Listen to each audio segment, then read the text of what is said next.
لایق گفتار نباشد سخن است. اینجا به خداوند میگه لایق گفتار نباشد سخن است. دوستان عزیز اگر میدانید شعر از کی است پس در کامنت نوشته کنید.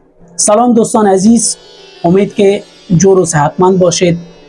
دوستان عزیز یک شعر بسیار کوتاه براتان شرح میتم. اگر شما میدانید که شاعرش کیست پس در کامنت حتما بنویسید و ویدیو را برای کسانی که شعر دوست هستند شیر کنین تا اونها شاید بداند.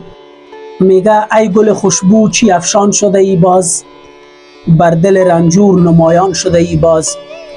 لایق گفتار نباشد سخن است تو، جلوت بر خاک رخ جان شده ای باز. دیده و دیدار همان است که نهان است، از ازلان است که پنهان شده ای باز. حسن تو هرگز بر این عقل نگنجد، عطر تو در کحل به چشمان شده ای باز. حالا مقصد شعر بسیار واضح است. ای گل خوشبو چی افشان شده ای باز، همان روحی که در درون انسان است به این اشاره میکنه. ای گل خوشبو که خداوند برش فرستاده و ظاهر شده در وجودش. ای گل خوشبو چی افشان شده ای باز، چقدر افشان شدی و زیبا شدی و بر دل رنجور نمایان شده ای باز.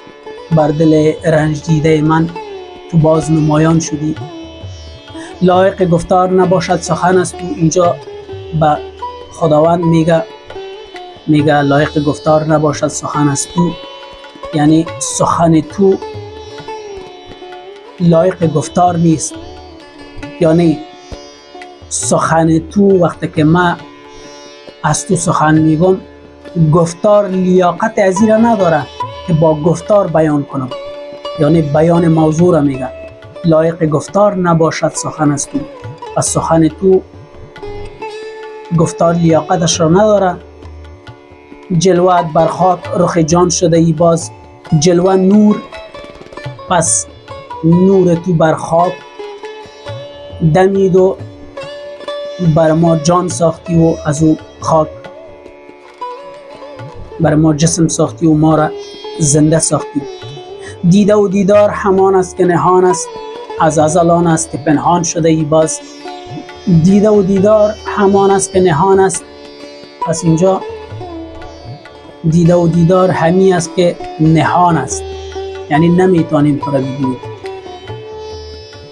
به خاطر که اگر ببینیم ما از خوشحالی دیوانه میشیم. خداوند خودش میدانست که انسان وقت مرا در این دنیا ببینه از هوش میره. دیده و دیدار همان است که نهان است، از ازلان است که پنهان شده ای باز. از ازل همین گپ است که پنهان شدی و خدا نمایان نمیکنی. پس کسانی که عشاق هستند و قلبهایشان خالی از جسمیات و مادیات و نفس شیطانی است، آنها بسیار شادی میگیره از این حال. پس شادی که اینقدر بیهوشی و حالات را که به سر انسان میاره که به درویشی تبدیل میشه، پس از ازلان است که پنهان شده ای باز. پس خداوند میدانست که چرا به کس خدا نشان نداد. حسن تو هرگز بر این عقل نگنجد. حالا فرد دیگهش میگه که حسن تو، حسن خداوند جل جلاله هرگز به این عقل نمی گنجد. عطر تو در کحل به چشمان شده ای باز. حالا این بار که این حالت که افشان شده و نمایان شده ایره سخن میگه حسن تو هرگز بر این عقل نگنجد. حسن تو هیچگاه به این عقل نمی گنجد. عطر تو در کحل و چشمان شده ای باز. عطر تو در کحل است، در سنگ سرمه است. او سرمه را ما به چشم میزنیم، پس به چشمان ما عطر تو در کحل است و به چشمان ما شده ای. حالا دوستان عزیز اگر میدانید شعر از کی است پس در کامنت نوشته کنید. تشکر، ممنونتون.